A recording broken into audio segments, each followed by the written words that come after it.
എല്ലാവർക്കും നമസ്കാരം. ആദരണീയനായ നാരായണൻ മാഷ്, മോഡറേറ്റർ,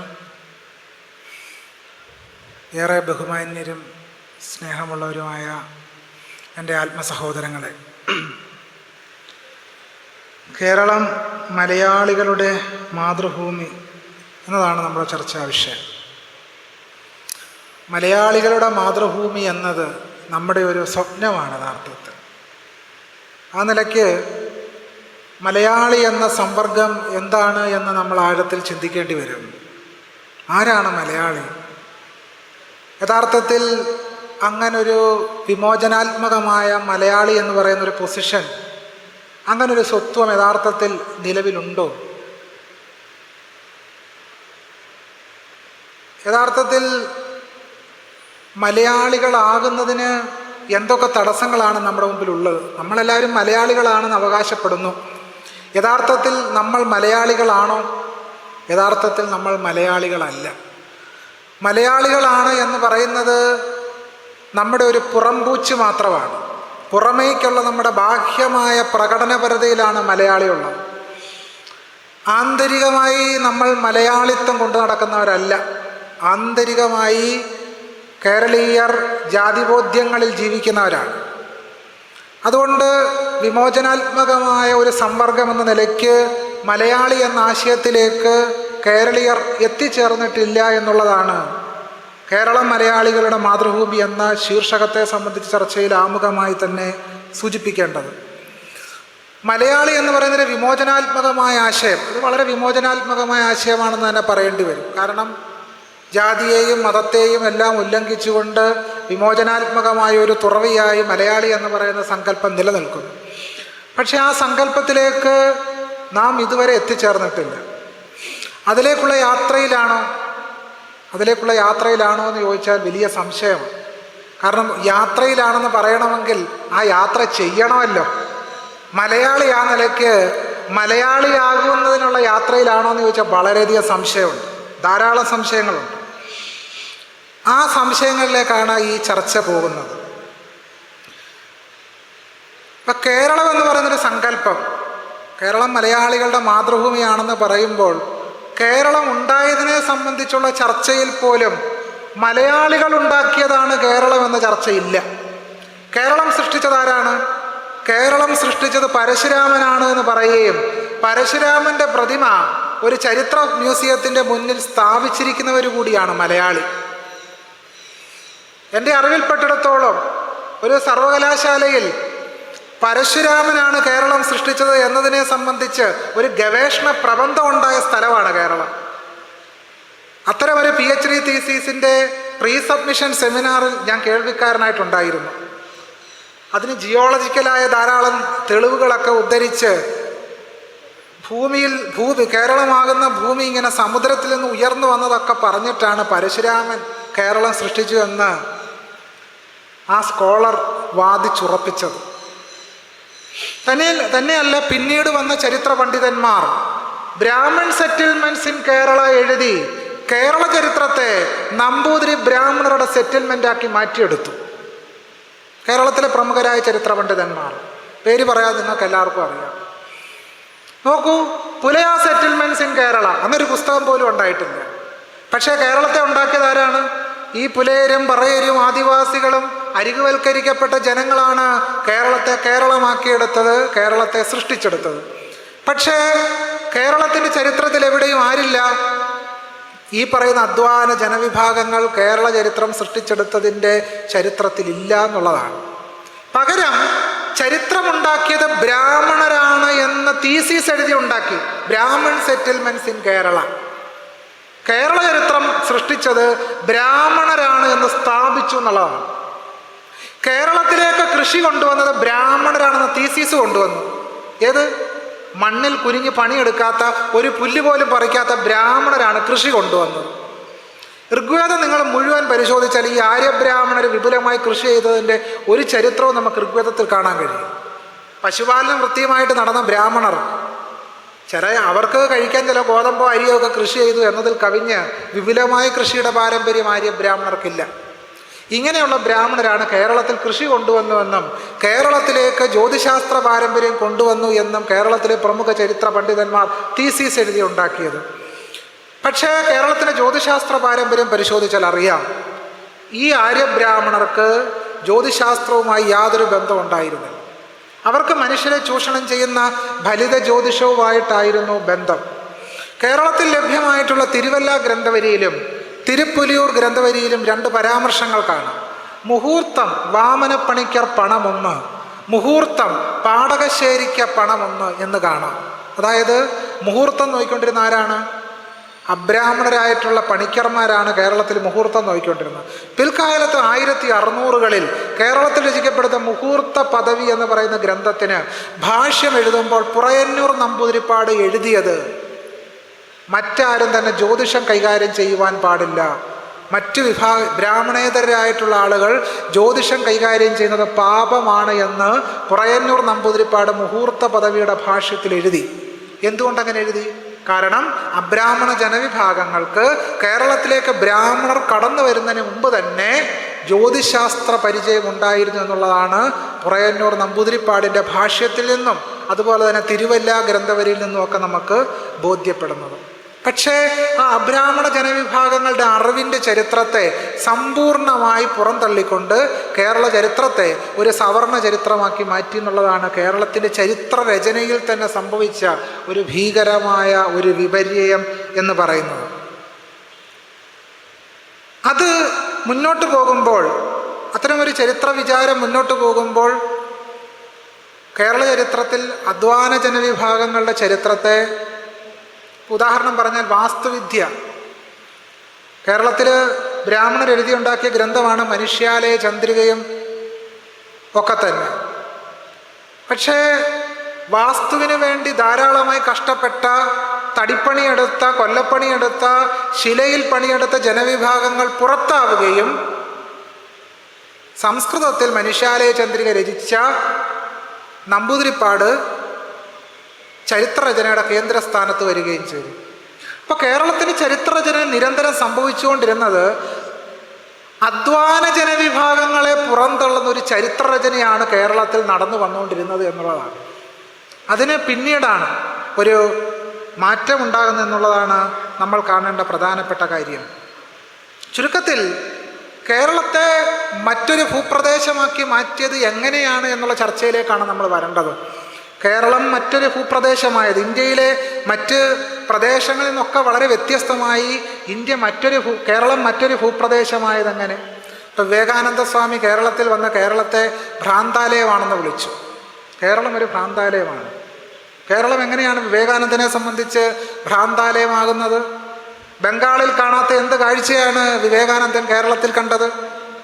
ഉത്തരേന്ത്യയിൽ നിന്ന് കേരളത്തിലേക്ക് കടന്നു വരുമ്പോൾ ജാതി മേൽക്കോയ്മയും ജാതി അസമത്വ വ്യവസ്ഥയും എല്ലാം കണ്ടിട്ട് തന്നെയാണ് വിവേകാനന്ദൻ കേരളത്തിലേക്ക് വന്നത്. പക്ഷേ കേരളത്തിൽ മറ്റൊരു കാര്യം വിവേകാനന്ദൻ കണ്ടു. അത് അടിത്തട്ട് ജനവിഭാഗങ്ങളിൽപ്പെട്ടവർ മുസ്ലിങ്ങളോ ക്രിസ്ത്യാനികളോ ആയി മാറിയാൽ അപ്പോൾ അവർ അയിത്തം അവസാനിക്കുന്നു. ഇത് കണ്ടിട്ടാണ് ഇതെന്തൊരു ഭ്രാന്താണ് എന്ന് വിവേകാനന്ദൻ പറഞ്ഞത്. അല്ലാതെ ജാതിയോടുള്ള വിവേകാനന്ദൻ്റെ പ്രശ്നമൊന്നും ആയിരുന്നില്ല. ജാതിയോട് വിവേകാനന്ദന് യാതൊരു പ്രശ്നവും ഉണ്ടായിരുന്നില്ല. മലയാളി വിവേകാനന്ദനെ പറ്റി വലിയ പുരോഗമനമൊക്കെ കൊണ്ടു നടക്കുന്നുണ്ട്. വിവേകാനന്ദൻ പുരോഗമനകാരിയാണെന്ന് പറയുന്ന കാപട്യം മലയാളി ഇനിയെങ്കിലും ഒന്ന് അവസാനിപ്പിക്കാൻ തയ്യാറാവണം. തനി ജാതിവാദിയും ഹിന്ദുത്വവാദിയുമാണ് വിവേകാനന്ദൻ. അപ്പോൾ പറയും, നമ്മൾ ഇവരെയൊക്കെ അങ്ങ് ഹിന്ദുത്വത്തിന് വിട്ടുകൊടുക്കുക. വിവേകാനന്ദനെ ഹിന്ദുത്വത്തിന് വിട്ടുകൊടുത്തു, രാമായണത്തെ നിങ്ങൾ വിട്ടുകൊടുത്തു, മഹാഭാരതത്തെ വിട്ടുകൊടുത്തു, അങ്ങനെല്ലാം വിട്ടുകൊടുക്കുക. ഞാൻ പറയുന്നത് ചാണകം ആർക്കും വിട്ടുകൊടുക്കേണ്ടതില്ല. ചാണകം തന്നെ. ചാണകം തന്നെ. ചാണകത്തിൽ മതനിരപേക്ഷത തേടുന്നവർ ചാണകമായി തീരുകയുള്ളൂ. ചാണകത്തിൽ നിന്ന് സ്വർണം തപ്പിയെടുത്താലുള്ള അവസ്ഥ എന്തായിരിക്കും? അതിന് സ്വർണ്ണമുണ്ടോ? അത് നിറയെ ചാണകമാണ്. ആര്യൻ വംശീയതയിൽ അഭിമാനിക്കുകയും ആര്യന്മാരുടെ രക്തം കലരാത്ത മുഴുവൻ വംശങ്ങളും അധകൃതരാണ് എന്ന് രേഖപ്പെടുത്തുകയും ചെയ്ത ആളാണ് സ്വാമി വിവേകാനന്ദൻ. ഞാൻ ഉദ്ധരിക്കുന്നത് 1997 കൽക്കട്ടയിൽ നിന്നും പ്രസിദ്ധീകരിച്ച സ്വാമി വിവേകാനന്ദൻ്റെ സമ്പൂർണ്ണ വോള്യമാണ്. തെക്കേ ഇന്ത്യക്കാരെല്ലാം തന്നെ ഈ ആര്യൻ വംശം കലരാത്തതിനാൽ വേർതിരിക്കപ്പെട്ടവരും വേർതിരിക്കപ്പെടേണ്ടവരുമാണ് എന്ന് വിവേകാനന്ദൻ എഴുതി.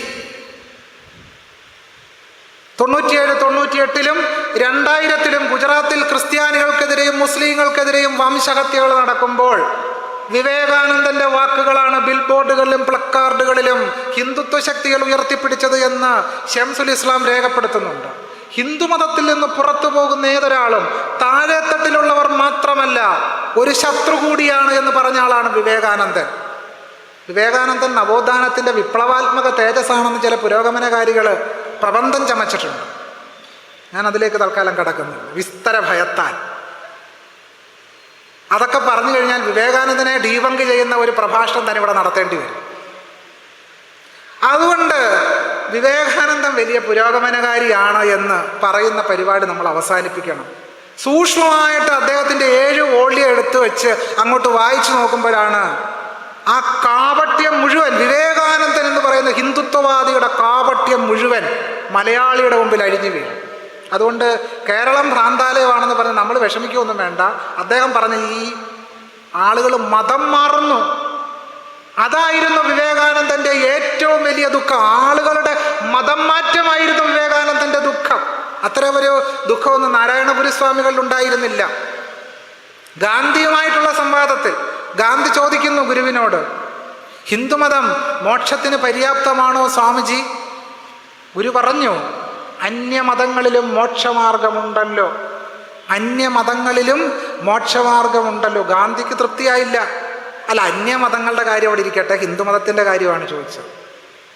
അല്ല, ഹിന്ദുമതം പര്യാപ്തം തന്നെ, നിർബന്ധിച്ചതുകൊണ്ട്. അങ്ങനെയാണല്ലോ, നിർബന്ധിച്ചുകൊണ്ട് നോ പറയാൻ വയ്യാത്തതുകൊണ്ട് ഗുരു സഹികെട്ട് പറഞ്ഞതാണ്, അല്ലാതെ അത് തൃപ്തികരമായ മറുപടിയൊന്നും ആയിട്ട് കരുതേണ്ടത്. പര്യാപ്തം തന്നെ. തൊട്ടടുത്ത വാചകമാണ് ഏറ്റവും പ്രസക്തം. ലൗകികമായ സ്വാതന്ത്ര്യത്തെയാണല്ലോ ആളുകൾ അധികം ഇച്ഛിക്കുന്നത്. അല്ലാതെ ഗാന്ധി പറയുന്ന പോലെ മോക്ഷമൊക്കെ അവിടെ ഇരിക്കട്ടെ, ഞങ്ങൾ ആഗ്രഹിക്കുന്നത് മോക്ഷമല്ല, ഞങ്ങൾ ആഗ്രഹിക്കുന്ന എന്താണ്? ലൗകികമായ സ്വാതന്ത്ര്യത്തെയാണ് എന്ന് പറഞ്ഞ ആളാണ് സാക്ഷാൽ നാരായണ ഗുരുസ്വാമികൾ. വൈക്കം സത്യാഗ്രഹത്തിന്റെ സന്ദർഭത്തിൽ ഗുരു പറഞ്ഞു, പാൽപായസം വെച്ചാൽ ചെന്ന് കോരി കുടിക്കണം, ബാരിക്കേഡ് കെട്ടിയാൽ മറികടക്കണം, ക്ഷേത്രത്തിനുള്ളിൽ കയറണം, കയറിയാൽ മാത്രം പോരാ, ശ്രീകോവിനുള്ളിൽ ചെന്ന് ദൈവത്തെ തൊഴുക കൂടി വേണം. ഗാന്ധി ഒരു സന്ദേശവാഹകനെ കേരളത്തിലേക്ക് അയച്ചു, വിനോബ ഭാവെ. കാരണം ഈ വലിയ വിപ്ലവമാണ് നാരായണ ഗുരുസ്വാമികൾ പ്രസംഗിക്കുന്നത്. ഗുരുവിനെ പറ്റി ഗാന്ധി എഴുതിയത്, കേരളത്തില് തീയരുടെ ആധ്യാത്മിക നേതാവായ ഗുരു എന്നാണ് ഗാന്ധി എഴുതിയത്. നോക്കൂ, നമ്മൾ ഗാന്ധിയെ പറ്റി പറയുമ്പോൾ ഗാന്ധി ജാതിയെയും മതത്തെയും എല്ലാം ഉല്ലംഘിച്ച ഒരു സെക്കുലർ ബിംബമാണ്. പക്ഷേ ഗാന്ധി ഗുരുവിനെ പറ്റി പറഞ്ഞ വാദം എന്താണ്? തീയരുടെ ആധ്യാത്മിക നേതാവ്. ഞാൻ സ്വത്വവാദത്തെ പറ്റി ഒന്നും പറയുന്നില്ല. പറഞ്ഞു കഴിഞ്ഞാൽ ഗാന്ധിയിലേക്കൊക്കെ നമ്മൾക്ക് അതിൻ്റെ വേരോട്ടം എങ്ങനെയാ കിടക്കുന്നതെന്ന് പറയേണ്ടി വരും. എന്തുകൊണ്ടാണ് ഗുരുവിനെ ഗാന്ധി തീയരുടെ ആധ്യാത്മിക നേതാവായിട്ട് അടയാളപ്പെടുത്തിയത്? എന്തുകൊണ്ടാണ് ഗാന്ധിക്ക് ഗുരുവിനെ കേരളത്തിൻ്റെ, ഇന്ത്യയുടെ ഒരു മഹാഗുരുവായി ഗാന്ധിക്ക് കാണാൻ കഴിയാത്തതും തീയരുടെ നേതാവ് മാത്രമായി ഗാന്ധി ഗുരുവിനെ കണ്ടത് എന്തുകൊണ്ടാണ്? ആ ചോദ്യം ഇപ്പോഴും പ്രസക്തമാണ് എന്നുള്ളതാണ്. ആ ഗാന്ധിയൻ നോട്ടത്തിൽ നിന്ന് മലയാളി ഇപ്പോഴും മോചിക്കപ്പെട്ടിട്ടില്ല. നാരായണ ഗുരു എന്ന് പറഞ്ഞാൽ അത് ഈഴവരുടെ ഗുരു, അത്രയേ ഉള്ളൂ. ഈ നിലയ്ക്കാണ് കാര്യങ്ങൾ. വിനോബ കേരളത്തിൽ വന്നു, ഗുരുവിനെ കണ്ടു, ഗുരുവിനോട് ചോദിച്ചു. ഗാന്ധി കൊടുത്തുവിട്ട സന്ദേശവുമായിട്ടാണ് വിനോബ കേരളത്തിലെത്തുന്നത്. ഗുരു വിനോബയോട് ചോദിച്ചു, താങ്കൾ ഒരു വൈഷ്ണവനല്ലേ? താങ്കൾ സാരൂപ്യ സാലോക്യ സായുജ്യങ്ങളിലല്ലേ വിശ്വസിക്കുന്നത്? അങ്ങനെയെങ്കിൽ ക്ഷേത്രത്തിന് പുറത്ത് നിൽക്കുമ്പോൾ ക്ഷേത്രത്തിനകത്തേക്ക് കയറണമെന്നും, ക്ഷേത്രത്തിനകത്തേക്ക് കയറിയാൽ വിഗ്രഹത്തെ ഒരു നോക്ക് കാണണമെന്നും, വിഗ്രഹത്തെ ഒരു നോക്ക് കണ്ടാൽ അകത്ത് കയറണമെന്നും, അകത്ത് കയറിയാൽ വിഗ്രഹത്തെ ഒന്ന് സ്പർശിക്കണമെന്നും തോന്നുകയില്ലേ എന്നാണ് വിനോബയോട് ഗുരുസ്വാമികൾ ചോദിച്ച ചോദ്യം. വിനോബ ദേഷ്യപ്പെട്ട് മടങ്ങിപ്പോയി എന്നാണ് നടരാജഗുരു ആ സന്ദർഭത്തെ പറ്റി പിന്നീട് എഴുതിയത്. കാരണം മറുപടിയില്ല. കാരണം സാരൂപ്യ സാമീപ്യ സായുജ്യ എന്ന് പറയുന്ന 4 വൈഷ്ണവ സങ്കല്പത്തെ മുൻനിർത്തിയാണ് ഗുരു ആ സങ്കല്പം ഉപയോഗിച്ചുകൊണ്ട് തന്നെയാണ് വിനോബയോട് ചോദിച്ചത്. ഗുരുവിൻ്റെ സംവാദത്തിൻ്റെ പ്രസക്തി അതാണ്. ഏതുതരം ആശയമാണോ സംവാദകൻ മുന്നോട്ട് വെക്കുന്നത്, ആ ആശയത്തിൻ്റെ ഉള്ളിൽ നിന്നുകൊണ്ട് വിമോചനാത്മകമായ ചില സംവാദങ്ങൾ ഗുരുസ്വാമികൾ നിരന്തരം തുറന്നു വിട്ടു. ആ സംവാദത്തിന് മുമ്പിൽ വിനോബയ്ക്കും പിടിച്ചു നിൽക്കാൻ കഴിഞ്ഞില്ല എന്നുള്ളതാണ് യാഥാർത്ഥ്യം.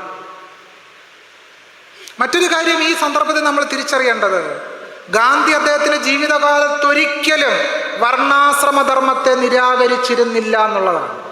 ഗാന്ധി വർണ്ണാശ്രമധർമ്മത്തിൻ്റെ മറ്റൊരു രൂപമായ അയിത്തത്തെ തൊട്ടുകൂടായ്മയെ തൊട്ടു. പക്ഷേ അദ്ദേഹം വർണ്ണാശ്രമധർമ്മത്തെ നിരാകരിച്ചില്ല. 1936 ഗാന്ധി എഴുതിയൊരു പ്രബന്ധത്തിൻ്റെ പേര് കാസ്റ്റ് മസ്റ്റ് ഗോ എന്നാണ്. ജാതി പോകണം. കേട്ട് കഴിയുമ്പോൾ നമുക്കും തോന്നും, ഇപ്പം എന്തൊരു വിപ്ലവമാണിത്, ഗാന്ധി ജാതി പോകണം എന്ന് എഴുതിയിട്ടുണ്ട്. നമ്മുടെ ചില വിപ്ലവകാരികളുണ്ട്, അവർ പ്രസംഗിക്കുന്നത് 36 ഗാന്ധി പറഞ്ഞു ജാതി പോകണം. ആ പ്രസംഗത്തിൻ്റെ വീഡിയോ വരുമ്പോഴത്തേക്കും പുറകിൽ നല്ല ട്യൂണൊക്കെ വെച്ച് നമ്മളങ്ങോട്ട് കരഞ്ഞു പോകും. ആ രീതിയിലാണ് റീൽസായിട്ട് ഇങ്ങനെ അങ്ങോട്ട് ഇറങ്ങുന്നത്. പക്ഷെ ഞാൻ പറയുന്നത്, ആ പ്രബന്ധം ഒന്ന് വായിച്ചു നോക്കാതെ ടൈറ്റിൽ മാത്രമേ ഇത്തരം ആളുകൾ വായിച്ചിട്ടുള്ളൂ. ആ പ്രബന്ധത്തിന്റെ ആദ്യ വാചകത്തിൽ ഗാന്ധി എഴുതി, I believe in varnashrama dharma from the Vedas. വേദങ്ങളിൽ നിന്ന് പുറപ്പെടുന്ന വർണ്ണാശ്രമധർമ്മത്തിൽ ഞാൻ വിശ്വസിക്കുന്നു. തോട്ടിപ്പണി എടുക്കുന്ന ആളും സ്പിരിച്വൽ ലീഡറായ ബ്രാഹ്മണനും എൻ്റെ ദർശനത്തിൽ ഒന്നാണ് എന്ന് ഗാന്ധി എഴുതി. അതെങ്ങനെയാണ് തോട്ടിപ്പണി എടുക്കുന്ന ആളും ബ്രാഹ്മണനും ഒന്നാകുന്നത്? ഒരിക്കലും ആകില്ല. അസാധ്യതയിൽ സാധ്യത അന്വേഷിക്കുക, ഇതാണ് ഗാന്ധി പലപ്പോഴും ചെയ്തിട്ടുള്ളത്. അതിനെ നമ്മൾ സൂക്ഷ്മ വിമർശനപരമായിട്ട് കാണാതെ കേരള ചരിത്രത്തിൽ ഗാന്ധിയുടെ ഇടപെടലുകളെ വിലയിരുത്തുമ്പോൾ ഇക്കാര്യങ്ങൾ പരിഗണിക്കാതെ നോക്കിയാൽ വലിയ പ്രശ്നത്തിലേക്ക് നമ്മൾ തന്നെ ചെന്നു പോകുവാനുള്ള സാധ്യതയുണ്ട് എന്നുള്ളതാണ് ഞാനിവിടെ സൂചിപ്പിക്കുന്നത്. മറ്റൊരു വിഷയം, ഇവിടെ നമ്മൾ മലയാളിയുടെ മാതൃഭൂമി എന്ന സങ്കല്പത്തെ പറ്റിയാണല്ലോ ചർച്ച ചെയ്യുന്നത്. നമ്മൾ എത്തിച്ചേരേണ്ട ഇടത്തെ പറ്റിയാണ് നമ്മൾ ചർച്ച ചെയ്യുന്നത്. ഇതുവരെ നമ്മൾ എത്തിച്ചേർന്നിട്ടില്ല. എന്തുകൊണ്ടാണ് നമ്മൾ ഇതുവരെ വിമോചനാത്മകമായ മലയാളിയുടെ മാതൃഭൂമി എന്ന സങ്കല്പത്തിലേക്ക് എത്തിച്ചേരാത്തത്? ആരാണ് ഈ മലയാളി? അതിലെല്ലാവരും ഉണ്ടോ? അതിലെല്ലാവരും ഇല്ല. അതിലെല്ലാ മനുഷ്യരെയും ഉൾക്കൊള്ളുന്ന ഒരു മലയാളി സൃഷ്ടിക്കപ്പെട്ടിട്ടില്ല. മലയാളിയുടെ കലാബോധത്തിൽ എല്ലാ കലകളും ഇല്ല. മലയാളിയുടെ ഭക്ഷണ സംസ്കാരത്തിൽ എല്ലാ ഭക്ഷണവും ഇല്ല. മലയാളിയുടെ വസ്ത്രശീലത്തിൽ ചില പുറന്തള്ളൽ ഹിംസകളുണ്ട്. മലയാളിയുടെ ആചാരവഴക്കങ്ങളിൽ ചില പുറന്തള്ളൽ ഹിംസകൾ നിലനിൽക്കുന്നുണ്ട്. അതുകൊണ്ടാണ് പറഞ്ഞത്, മലയാളി വിമോചനാത്മകമായ മലയാളി എന്ന് പറയുന്ന സങ്കല്പത്തിലേക്ക് എത്തിച്ചേർന്നിട്ടില്ല എന്നുള്ളത്. മലയാളിയുടെ ഭക്ഷണ സംസ്കാരത്തിൽ വിമോചനാത്മകമായ തുറവിയില്ല. എല്ലാവരും ചേരുന്ന ഇൻക്ലൂസീവായൊരു മലയാളി സങ്കല്പമില്ല. അതുകൊണ്ടാണ് നമുക്കിപ്പോഴും വെജിറ്റേറിയൻ സദ്യ പൊതുമലയാളി കൂടുന്ന ഇടത്തിലെല്ലാം നമ്മൾ വിചാരിക്കുന്നത് എന്താണ്? പപ്പടവും പഴവും പായസമേ കഴിക്കാവൂ. അതെന്താണ്? അയിലക്കറി വിളമ്പിയാൽ പ്രശ്നമാവൂ. അപ്പം നമ്മൾ പഴയടം മോഹന നമ്പൂതിരിയുടെ കാര്യം പറയുമ്പോൾ നമ്മൾ പറയും, പഴയടത്തെ വിഷമിപ്പിക്കരുതേ, അദ്ദേഹത്തിന് ദുഃഖം വരുമെന്നാണ് പറയും. അങ്ങനെയാണ്. എന്തുകൊണ്ടാണ്? ഖാദർ വെച്ചാൽ നമ്മൾ കഴിക്കത്തില്ലേ? ഇന്ന് കോശി സ്കൂൾ കലോത്സവത്തിന് ഭക്ഷണം പാചകം ചെയ്താൽ നമ്മൾ കഴിക്കത്തില്ല. ജേക്കബ് വെച്ചാൽ നമ്മൾ കഴിക്കത്തില്ലേ? കഴിക്കില്ല. മലയാളി കഴിക്കില്ല. എനിക്ക് സംശയമില്ല, ഒരു കോശിയോ ജേക്കബോ ഖാദറോ സ്കൂൾ കലോത്സവത്തിന് പാചകം ചെയ്താൽ മലയാളി അത് കഴിക്കാൻ പ്രയാസപ്പെടും. കാരണം മലയാളി പൊതുമലയാളി ആയിട്ടില്ല. അതിന് മലയാളി പ്രയാസമാണ് മലയാളിക്ക്. കാരണം മലയാളി കൊണ്ട് നടക്കുന്ന ജാതി മൂല്യബോധങ്ങൾ അതിനെ തടയുന്നു എന്നുള്ളതാണ് യാഥാർത്ഥ്യം. അതുകൊണ്ടാണ് അയിലക്കറി വിളമ്പുമ്പോഴും മത്തിക്കറി വിളമ്പുമ്പോഴും മലയാളി അസ്വസ്ഥരാകും. അതിന് ന്യായീകരണങ്ങൾ കണ്ടെത്തും. മീനും ഇറച്ചിയൊക്കെ പാചകം ചെയ്ത് ചീത്തയാകും. അതെന്താ? സാമ്പാർ പാചകം ചെയ്താൽ ചീത്തയാകത്തില്ലേ? സാമ്പാർ കുറച്ച് സമയം കഴിഞ്ഞാൽ സാമ്പാർ വളിച്ച മണത്തിൻ്റെ അടുത്ത് നമുക്ക് നിൽക്കാൻ കഴിയില്ല. അടുക്കളക്കകത്തേക്ക് പിന്നെ പ്രവേശിക്കാൻ കഴിയില്ല. അത്ര വൃത്തികെട്ട മണമായിരിക്കും സാമ്പാർ വെച്ച മുറിക്കകത്ത്. പക്ഷേ സാമ്പാറിനെ നമ്മൾ പുൽകുകയും പച്ചക്കറി എന്ന് പറയുന്ന ശ്രേഷ്ഠമായ ആഹാരമാണ് എന്ന് നമ്മൾ കൊണ്ടു നടക്കുകയും ചെയ്യും. അതിന് ചരിത്രപരമായ വേരുണ്ടെന്നാണ് നമ്മളുടെ കണ്ടെത്തൽ. പക്ഷെ ചരിത്രപരമായ യാതൊരു വേരും അത് സംബന്ധിച്ചില്ല എന്നുള്ളതാണ് യാഥാർത്ഥ്യം. മയമതത്തിൽ വാസ്തുബലി നടത്തുന്ന സന്ദർഭത്തിൽ ഉണക്കമീൻ ബലി നൽകുന്നതിനെ പറ്റി മയമതത്തിൽ പരാമർശമുണ്ട്. നല്ല ഉണക്ക മീൻ. അതുപോലെ തന്നെ വാൽമീകി രാമായണത്തിൽ നിന്ന് എത്രയോ അധികം തെളിവുകൾ ഉദ്ധരിക്കാൻ സാധിക്കും. സീത വനവാസത്തിന് പോകുന്ന സന്ദർഭത്തിൽ സീത ഗംഗാദേവിയോട് പ്രാർത്ഥിക്കുന്നുണ്ട്, യക്ഷ്യേ ത്വാം പ്രിയതാം ദേവി, അല്ലയോ യക്ഷി നീ എന്നിൽ പ്രീതിപ്പെടുക, വനവാസം കഴിഞ്ഞ് തിരിച്ചെത്തിയാൽ നിനക്ക് മാംസോദനം നൽകാം. മാംസം എന്ന് പറഞ്ഞാൽ മാംസം തന്നെ, ഓദനം എന്ന് പറഞ്ഞാൽ ചോറ്. പക്ഷെ നമ്മുടെ ലീലാവതി ടീച്ചർ വ്യാഖ്യാനിക്കുമ്പോൾ മാംസം എന്ന് പറഞ്ഞാൽ ടീച്ചർ വ്യാഖ്യാനിക്കുക മാംസം എന്ന് പറഞ്ഞാൽ പഴുത്തു മൂത്ത ഫലങ്ങളാണ്. ഇതാണ് ടീച്ചറിൻ്റെ വ്യാഖ്യാനം. മാംസമാണെന്ന് കേൾക്കാൻ ടീച്ചറിന് ആഗ്രഹമില്ല. കാരണം രാമനും കൃഷ്ണനും ഒക്കെ സീതയൊക്കെ മാംസം കഴിച്ചു എന്ന് കേൾക്കാൻ ടീച്ചറിന് ആഗ്രഹമില്ല. അതുകൊണ്ടാണ്. പക്ഷേ നമുക്ക് സംസ്കൃതം ആഴത്തിൽ പഠിച്ചു കഴിയുമ്പോൾ ബോധ്യപ്പെടും അവിടെ പറഞ്ഞിരിക്കുന്നത് മാംസം തന്നെ. എന്ത് മാംസമാണ് പറഞ്ഞത്? മാംസോദനം നൽകാം. വനവാസം കഴിഞ്ഞ് തിരിച്ചെത്തിയാൽ ഞാൻ നിനക്ക് മാംസോദനം നൽകാം, മാംസച്ചോറ് നൽകാമെന്നാണ് സീത ഗംഗാദേവിയോട് പ്രാർത്ഥിക്കുന്നത്. എന്താണ് മാംസച്ചോറ്? സംഘകാല സാഹിത്യ കൃതികളിലും മാംസച്ചോറിനെ പറ്റി പരാമർശമുണ്ട്. എന്താണ് മാംസച്ചോറ്? അതിനി പൊന്നാനിക്കാരോട് പ്രത്യേകിച്ച് പറയേണ്ട ആവശ്യമൊന്നുമില്ല എന്താണ് മാംസച്ചോറെന്ന്. അപ്പോൾ എന്തായിരിക്കാം സീത ഗംഗാദേവിയോട് വഴിപാടായി നേർന്നത്? സംശയരഹിതമായും അത് ചിക്കൻ ബിരിയാണിയും മട്ടൻ ബിരിയാണിയും ആണെന്നുള്ള കാര്യത്തിൽ എനിക്ക് സംശയമൊന്നുമില്ല. ഒന്നാം തരം പൊരിച്ച മീനിനെയാണ് സീതയ്ക്ക് കഴിക്കുവാനായി രാമൻ നൽകുന്നത് എന്ന് വാൽമീകി രാമായണം പറയുന്നുണ്ട്. സീതാ മാംസേന ഛന്തയൻ, സീതയെ മാംസം കൊടുത്ത് രാമൻ സന്തോഷിപ്പിച്ചു എന്നാണ് വാൽമീകി രാമായണത്തിൽ രേഖപ്പെടുത്തിയിരിക്കുന്നത്. ഇത്തരം എത്രയോ ഉദാഹരണങ്ങൾ. പക്ഷേ മലയാളികളൊക്കെ അങ്ങ് വെജിറ്റേറിയനിസത്തിൻ്റെ വക്താക്കളായിട്ട് മാറിയിരിക്കുകയാണ്. എന്നാൽ അത്തരം ഒരു പാരമ്പര്യം നമുക്ക് കേരളത്തിൻ്റെ ചരിത്രം പരിശോധിച്ചാൽ പോലും കാണുവാൻ കഴിയില്ല എന്നുള്ളതാണ് യാഥാർത്ഥ്യം. മലയാളിയെ പൊതുമലയാളിയാക്കുന്നതിൽ തടയുന്നതിൽ ഏറ്റവും പ്രധാനമെന്ന് പറയുന്ന ജാതിയാണെന്നുള്ള കാര്യത്തിൽ യാതൊരു തർക്കവുമില്ല. ജാതി മൂല്യങ്ങൾ കൊണ്ടു നടക്കുന്നവരാണ് മലയാളികൾ. നമ്മൾ പുരോഗമനം പുറമേക്ക് കൊണ്ടു നടക്കുകയും അകത്ത് ജാതി ജീവിതം നയിക്കുന്ന ആളുകളാണ് മലയാളികൾ. നമുക്ക് പുരോഗമനമുണ്ട്. ആ പുരോഗമനം എവിടെയാണ്? പുറത്താണ്. നമ്മുടെ അരിവാൾ ചുറ്റിക നക്ഷത്രം എവിടെയാണ്? അത് പുറത്താണ്. അകത്തെന്താണ്? അകത്തൊന്നാം തരം പൂന്താനം നമ്പൂതിരിയാണ്. അകത്ത് പൂന്താനം നമ്പൂതിരിയുമായി പുറത്ത് നമ്മൾ അരിവാൾ ചുറ്റിക വേണ്ടി നടക്കുകയാണ്. അതുകൊണ്ട് കുറഞ്ഞ പക്ഷം അരിവാൾ ചുറ്റിക കയ്യിലെടുക്കുന്നതിന് മുമ്പ് നിങ്ങൾ പൂന്താനം നമ്പൂതിരിയെ താഴെ വെക്കേണ്ടിയെങ്കിലും വരും. രണ്ടും കൂടെ നടക്കത്തില്ല. വിപ്ലവവും ബ്രാഹ്മണിസവും ഒരുമിച്ച് പോകുന്ന പ്രതിഭാസം അല്ല. പക്ഷേ മലയാളി എങ്ങനെയാണ്? മലയാളി പൂന്താനത്തെ ഹൃദയത്തിലേറ്റിയിരിക്കുകയാണ്. എന്തുകൊണ്ടാണ് പൂന്താനത്തെ ഹൃദയത്തിലേറ്റിയെന്ന് ഞാൻ പറയാൻ കാരണം, ചണ്ടകർമ്മങ്ങൾ ചെയ്തവൻ ചാകുമ്പോൾ ചണ്ടാള കുലത്തിങ്കൽ പിറക്കുന്നു എന്നെഴുതിയ ആളാണ് പൂന്താനം. പക്ഷെ കേരളത്തിലെ ചില മലയാള മനുഷ്യന്മാർക്ക് പൂന്താനം വിപ്ലവകാരിയാണ്. ഇവരൊക്കെ എങ്ങനെ വിപ്ലവകാരി? എഴുത്തച്ഛൻ വിപ്ലവകാരി, പൂന്താനം വിപ്ലവകാരി, കുചേലവൃത്തം വഞ്ചിപ്പാട്ടിലെ രാമൂരത്ത് വാര്യർ വിപ്ലവകാരി, AR രാജരാജവർമ്മ വിപ്ലവകാരി. വിപ്ലവകാരികളല്ലാത്ത ഒറ്റ ആളുകൾ കേരളത്തിലില്ല. മുസ്ലിങ്ങൾ കേരളത്തിൽ കാലുകുത്തിയപ്പോൾ കേരള ഭൂമി അശുദ്ധമായി എന്ന് എഴുതിയ ആളാണ് കേരളവാണിനി എന്നറിയപ്പെടുന്ന AR രാജരാജവർമ്മ. തൻ്റെ ആംഗല സാമ്രാജ്യം എന്ന് പറയുന്ന പുസ്തകത്തിൽ എഴുതിയ വരികളാണിത്. എന്താണ് ആംഗല സാമ്രാജ്യത്തിന്റെ പ്രസക്തി? കേരളവർമ്മ വലിയ കോയിൽ തമ്പുരാൻ തിരുവനന്തപുരത്തൊരു സംസ്കൃത കോളേജ് ആരംഭിച്ചു. ആ സംസ്കൃത കോളേജിൽ സംസ്കൃത വിദ്യാർത്ഥികൾക്ക് സംസ്കൃതത്തിൽ തന്നെ ചരിത്രം പഠിക്കുന്നതിന് വേണ്ടി അമ്മാവൻ പറഞ്ഞു കൊടുത്തിട്ട് മകൻ എഴുതിയ പുസ്തകമാണ് AR രാജരാജവർമ്മ എഴുതിയ ആംഗല സാമ്രാജ്യം. ആംഗല സാമ്രാജ്യത്തിലാണ് പറഞ്ഞിരിക്കുന്നത് മുസ്ലിങ്ങൾ കേരളത്തിലേക്ക് കാലുകുത്തിയപ്പോൾ കേരള ഭൂമി അശുദ്ധമായി എന്ന്. ഈ കൃതിയിൽ ടിപ്പുവിനെ രാവണനായും ബ്രിട്ടീഷുകാരെ രാമനായിട്ടുമാണ് അവതരിപ്പിച്ചിരിക്കുന്നത്. ബഹുകേമം. 16-ാം നൂറ്റാണ്ടിൽ എഴുതപ്പെട്ട ഗ്രന്ഥത്തിൽ സാഹിത്യ ദർപ്പണത്തിൽ പറയും, രാമാധിപത് പ്രവർത്തിതവ്യം ന രാവണാധിപത്.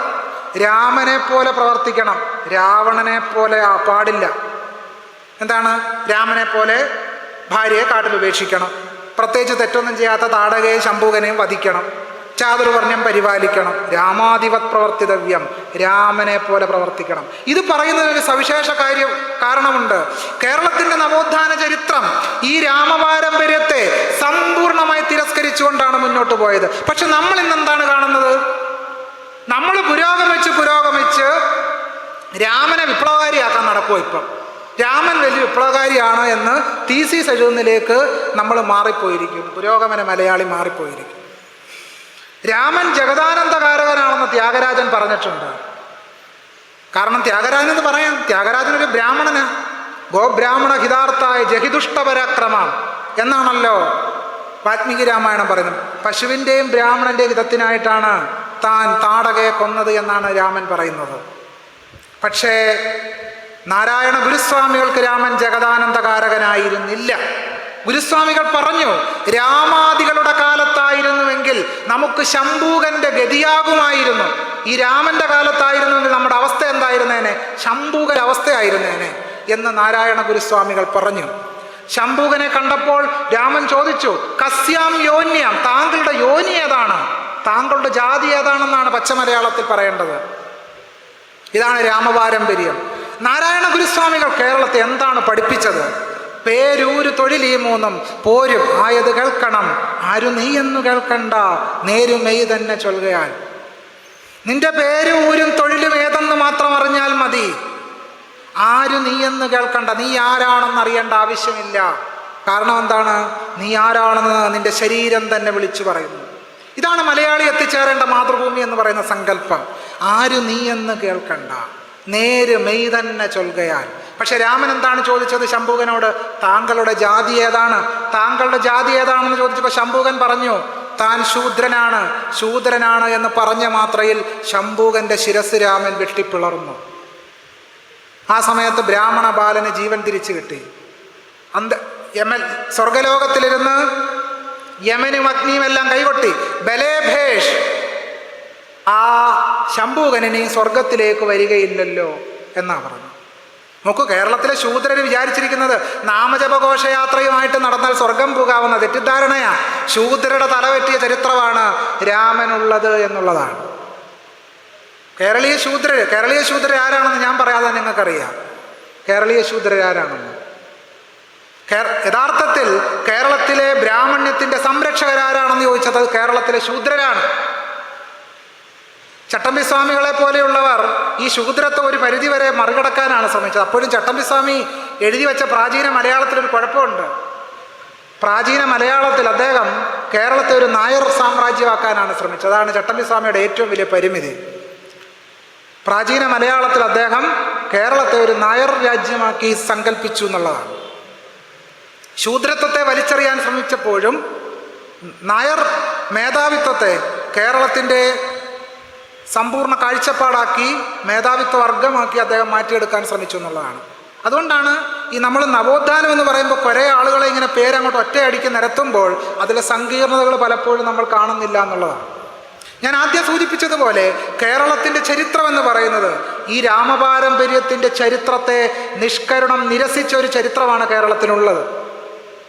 കോട്ടയത്ത് SNDPയുടെ വിശേഷാൽ വാർഷിക യോഗം നടക്കുമ്പോൾ പണ്ഡിറ്റ് മദൻ മോഹൻ മാളവ്യ കേരളത്തിൽ വന്നു. അദ്ദേഹം സദസ്സിൽ ഈഴവരോട് രാമനാമം ജപിക്കണമെന്ന് ആഹ്വാനം ചെയ്തു. രാമനാമം ജപിക്കണമെന്ന് ആഹ്വാനം ചെയ്തപ്പോൾ സഹോദരൻ അയ്യപ്പൻ എഴുന്നേറ്റ് നിന്ന് പറഞ്ഞു, രാവണ കീ ജയ്. CO കരുണാകരൻ വിളിച്ചു, രാവണ കീ ജയ്. മദൻ മോഹൻ മാളവ്യ അസ്വസ്ഥനായി. അദ്ദേഹം തിരികെ പോയപ്പോൾ മാളവ്യ വന്നു എന്നൊരു ലേഖനം എഴുതി പണ്ഡിറ്റ് സഹോദരൻ അയ്യപ്പൻ. ജോർജ് രാജ്യത്തിന് പകരം രാമരാജ്യം വന്നാൽ പണ്ഡിറ്റും മറ്റും നാക്കറുക്കലും ഈയമുരുക്കി ഒഴിക്കലും തുടങ്ങുവാൻ മടിക്കയില്ലെന്നുള്ളതല്ലാതെ ഈ രാമനാമ ജപം കൊണ്ട് യാതൊരു ഫലവുമില്ല എന്ന സഹോദരൻ അയ്യപ്പൻ ലേഖനം എഴുതി. അതുകൊണ്ട് നമ്മൾ മനസ്സിൽ ഈ ബ്രിട്ടീഷ് ഭരണം എന്ന് പറയുന്ന കൊളോണിയൽ ഭരണത്തെ നമ്മൾ അഴിച്ചു പരിശോധിക്കുമ്പോൾ ഇങ്ങനെ ചില സാങ്കത്യം അതിനകത്തുണ്ടായിരുന്നു എന്നുള്ളതാണ്. സഹോദരൻ അയ്യപ്പന് പണ്ഡിറ്റ് മദൻ മോഹൻ മാളവ്യയെ വിമർശിക്കാൻ കഴിഞ്ഞത് ബ്രിട്ടീഷ് കൊളോണിയൽ ഭരണമുള്ളത് കൊണ്ടാണ്, അല്ലെങ്കിൽ സാധിക്കുമായിരുന്നില്ല. എന്തുകൊണ്ടാണ് ഇന്ത്യയിലെ കേരളത്തിലെ സവർണർ ബ്രിട്ടീഷുകാർക്കെതിരെ സമരം ചെയ്തത്? കേരളത്തിലെ ഇന്ത്യയിലെ സവർണരെല്ലാം ജനാധിപത്യ പ്രേമികളായിരുന്നത് കൊണ്ടല്ല, അത് സവർണറുടെ യാഥാസ്ഥിതിക അധികാരം നഷ്ടപ്പെട്ടതിനെതിരായിട്ടുള്ള സമരമായിരുന്നു. അല്ലാതെ ജനാധിപത്യത്തോടും ആഭ്യന്തര ജനാധിപത്യത്തോടും ഇന്ത്യയിലെ അടിത്തട്ട് ജനവിഭാഗങ്ങളോടുള്ള പ്രത്യേകമായ പ്രേമം കൊണ്ടോ കാരുണ്യം കൊണ്ടോ ആയിരുന്നില്ല. അതുകൊണ്ട് ചരിത്രം പറയുമ്പോൾ എല്ലാം പറയണമല്ലോ. ഇങ്ങനൊരു ചരിത്രം കൂടിയുണ്ട്. ഡോക്ടർ BR അംബേദ്കർ അംബേദ്കറെ സൃഷ്ടിച്ചതിൽ ഈ ബ്രിട്ടീഷ് കൊളോണിയൽ ഭരണത്തിൻ്റെ പങ്ക് നമ്മൾ കാണാതിരുന്നുകൂടാ. അതിൻ്റെ അർത്ഥം അംബേദ്കർ കൊളോണിയലിസ്റ്റാണെന്നല്ല പറഞ്ഞു വരുന്നത്. പക്ഷെ പറഞ്ഞു വരുമ്പോൾ അംബേദ്കർ കൊളോണിയലിസ്റ്റ് ആവുകയും വക്കീലായിരുന്ന ഗാന്ധി ജനാധിപത്യവാദിയാവുകയും ചെയ്യും. ഈ കൊളോണിയൽ ഭരണത്തിൻ്റെ ബാക്കി പത്രമാണ് ഗാന്ധി. അദ്ദേഹം ഗീതാപ്രേമി ആയതൊക്കെ കൊളോണിയൽ ഭരണത്തിൻ്റെ പശ്ചാത്തലത്തിലാണ്. ഗീത അദ്ദേഹം വായിക്കുന്നത് പോലും സംസ്കൃതത്തിലൊന്നും ആയിരുന്നില്ല. അതൊക്കെ കൊളോണിയൽ ഭരണത്തിൻ്റെയും പൗരസ്ത്യവാദത്തിൻ്റെയും പൗരസ്ത്യവാദ പരിപ്രേക്ഷ്യത്തിൻ്റെയും അത്തരം വികാസങ്ങളുടെയൊക്കെ പശ്ചാത്തലത്തിലാണ് ഇതെല്ലാം സംഭവിക്കുന്നത് എന്നുള്ളതാണ്. കേരളത്തിലൊരു സഹോദരൻ അയ്യപ്പൻ ഉണ്ടായതും കേരളത്തിൽ നാരായണ ഗുരുസ്വാമികൾ ഉണ്ടായതും ഒക്കെ തന്നെ ഇത്തരമൊരു ഭരണക്രമം ഇവിടെ നിലവിലിരുന്നതുകൊണ്ടാണ്. അതുകൊണ്ടാണ് ഗുരുസ്വാമികൾ പറഞ്ഞത് നമുക്ക് സന്യാസം തന്നത് ബ്രിട്ടീഷുകാരാണ് എന്ന് ഗുരുസ്വാമി പറഞ്ഞത്. കാരണം ബ്രിട്ടീഷുകാരല്ലായിരുന്നെങ്കിൽ എന്തായിരിക്കും അവസ്ഥ? സാധിക്കുമായിരുന്നില്ല, സാധിക്കില്ല, അനുവദിക്കില്ല. വിദ്യാഭ്യാസത്തിനായിട്ടുള്ള പ്രക്ഷോഭങ്ങൾ, അതിൻ്റെ ഒരു ചരിത്രം പരിശോധിച്ചാൽ അറിയാം. മഹാത്മാ അയ്യങ്കാളിയുടെ വില്ലുവണ്ടി സമരം പരിശോധിച്ചാൽ അറിയാം. അതൊക്കെ സാധ്യമായത് ആര് ഭരണത്തിലിരിക്കുമ്പോഴാണ് എന്നുള്ളത് നമ്മൾ പരിശോധിക്കേണ്ട വിഷയമാണ്. വൈക്കം സത്യാഗ്രഹം പരിശോധിച്ചാൽ അറിയാം. വൈക്കം സത്യാഗ്രഹത്തെ സുദീർഘകാലത്തേക്ക് മനുഷ്യരെ വെള്ളത്തിലേക്ക് തള്ളിയിട്ടത് ഗാന്ധിയുടെ സത്യാഗ്രഹ സമര ശൈലി മൂലമായിരുന്നു.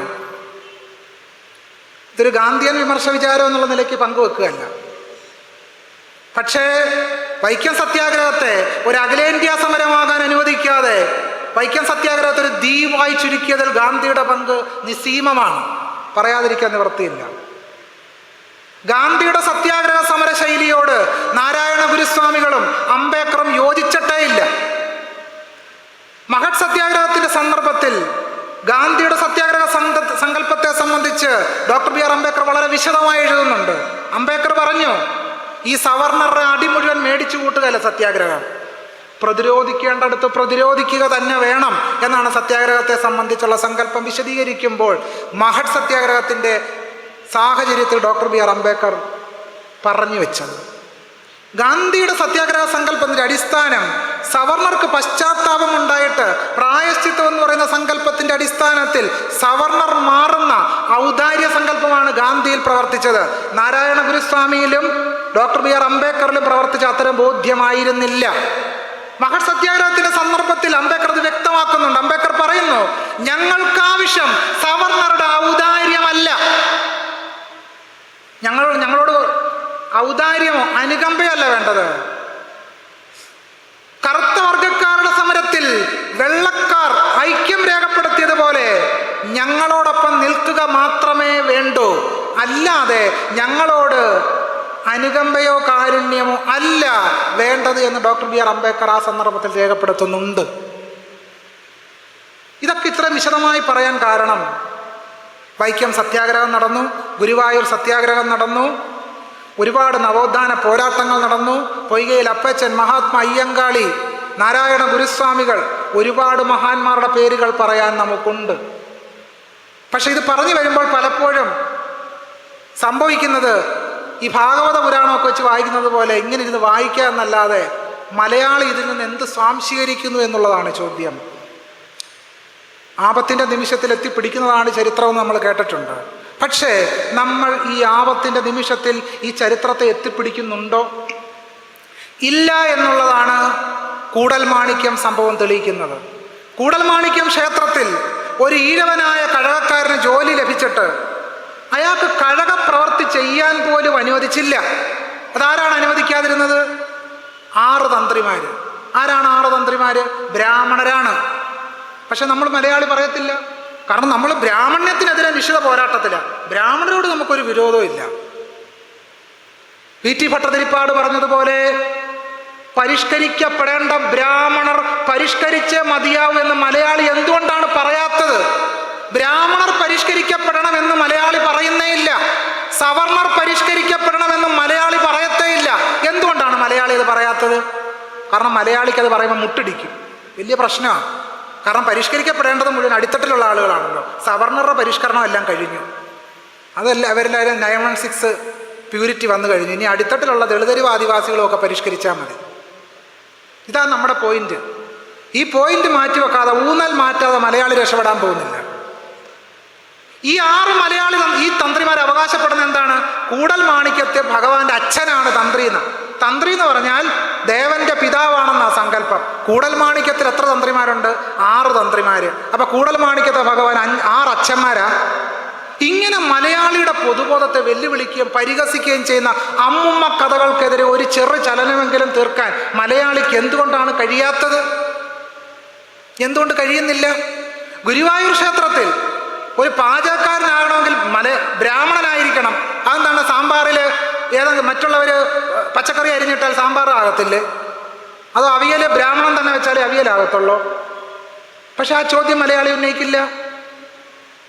കേരളത്തിൻ്റെ ആദരണീയനായിരുന്ന മിനിസ്റ്റർ ശ്രീമാൻ രാധാകൃഷ്ണൻ, അദ്ദേഹത്തിൻ്റെ കയ്യിലേക്ക് ഒരു കൊടിവിളക്ക് കൊടുത്തപ്പോഴത്തേക്ക് ശാന്തി അങ്ങ് അശുദ്ധനായി. ഇത് ജാതിയാണ് എന്ന് എന്തുകൊണ്ടാണ് നമ്മൾ പറയാത്തത്? എന്ത് നടപടിയാണ് ആ ശാന്തിക്കെതിരെ സ്വീകരിച്ചത്? പൊറുക്കൽ നീതി കേട്ടിട്ടുണ്ടാവും നിങ്ങൾ. പൊറുക്കൽ നീതി, ദണ്ഡനീതി, ഫെമിനിസം. ഞാനതിലേക്കൊന്നും വരുന്നില്ല, അതൊക്കെ നിങ്ങൾക്ക് ചിരപരിചിത വാക്കുകളായതുകൊണ്ട് പൊറുക്കൽ നീതിയിലേക്കും ദണ്ഡനീതി ഫെമിനിസത്തിലേക്കും ഒന്നും ഞാൻ പോകുന്നില്ല. അപ്പോൾ പൊറുക്കുക, ഭരണഘടനാപരമായ ശിക്ഷ ഉറപ്പുവരുത്തേണ്ട സന്ദർഭങ്ങളിലെല്ലാം ആ ഭരണഘടനാപരമായ ശിക്ഷ ഉറപ്പുവരുത്താതെ പൊറുക്കൽ നീതിയുമായിട്ട് മുന്നോട്ട് പോയാൽ ഇതവിടെ ചെന്ന് അവസാനിക്കും. സവർണരോട് പൊറുക്കൽ നീതി, അടിത്തട്ടിലുള്ളവരോട് ദണ്ഡനീതി.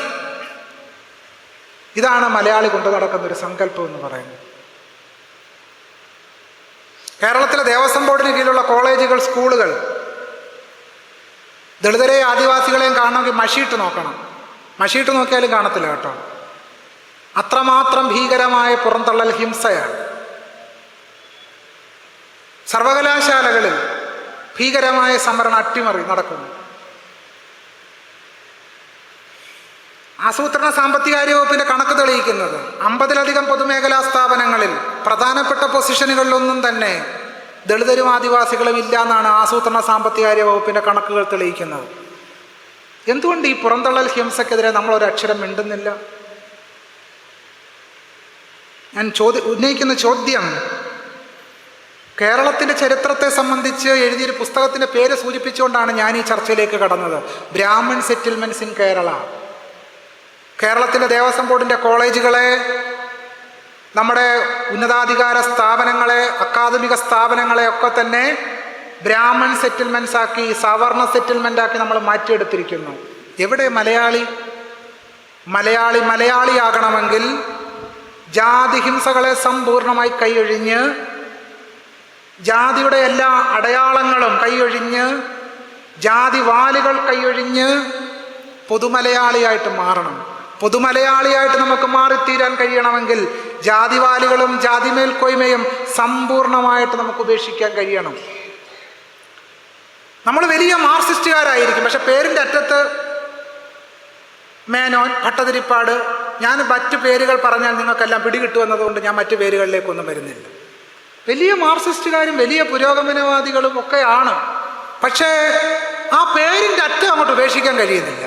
അതെന്താണ്? ആ പേരിൻ്റെ അറ്റം അങ്ങോട്ട് ഉപേക്ഷിച്ച് നമുക്ക് എന്ത് സംഭവിക്കാനാ? ഒന്നും സംഭവിക്കത്തില്ല. പക്ഷേ സംഭവിക്കും.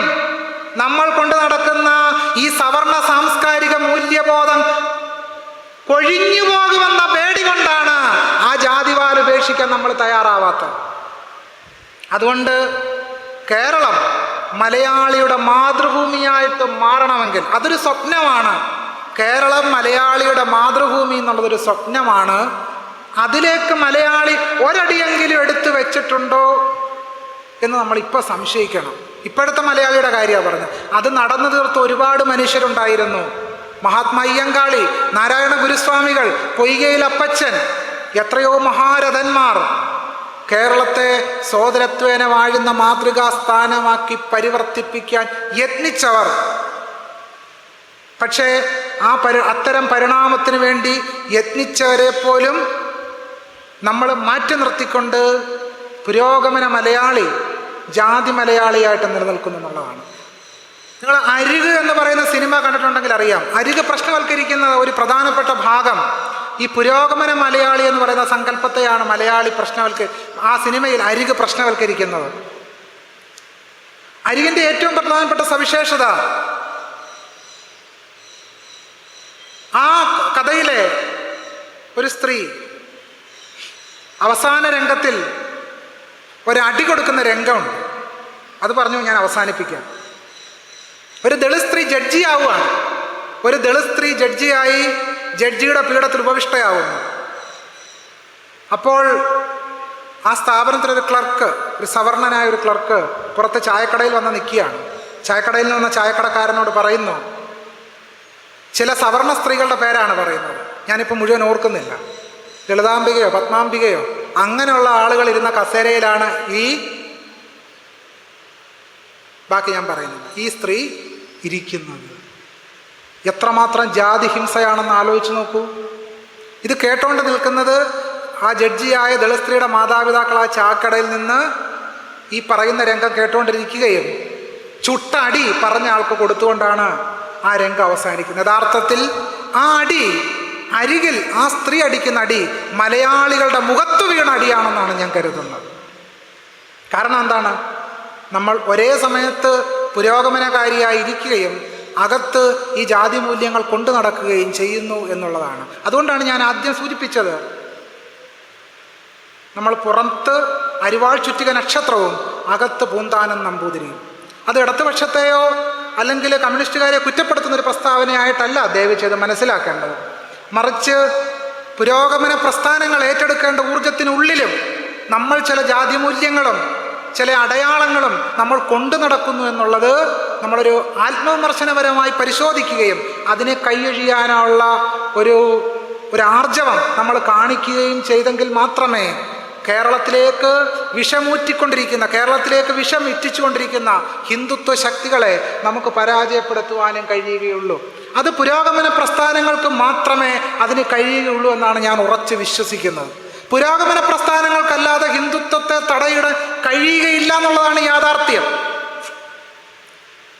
അത് കമ്മ്യൂണിസ്റ്റ് പ്രസ്ഥാനങ്ങളും പുരോഗമന പ്രസ്ഥാനങ്ങൾക്കും അതിൽ വലിയ രീതിയിലുള്ള പങ്ക് വഹിക്കാനുണ്ട്. അതുകൊണ്ട് മറ്റുള്ള ആളുകൾ കാണുന്നത് പോലെ കമ്മ്യൂണിസ്റ്റ് പ്രസ്ഥാനത്തെയോ പുരോഗമന പ്രസ്ഥാനത്തെയോ ഏതെങ്കിലും നിലയ്ക്ക് എതിർചേരിയിൽ നിർത്തി വിചാരണ ചെയ്യുന്ന ഒരു വിമർശന ശൈലി പിന്തുടരുന്ന ഒരാളല്ല ഞാൻ എന്നുകൂടി ഈ വേദിയിൽ പ്രഖ്യാപിക്കാൻ ആഗ്രഹിക്കുന്നു. കാരണം ഹിന്ദുത്വത്തിനെതിരായ പോരാട്ടം അതിന് എതിർചേരിയിലുള്ള മുഴുവൻ ആളുകളുടെയും ആത്മസഖ്യം കൊണ്ട് മാത്രമേ ഹിന്ദുത്വത്തെ പരാജയപ്പെടുത്താൻ കഴിയൂ എന്നാണ് ഞാൻ ഉറച്ചു വിശ്വസിക്കുന്നത്.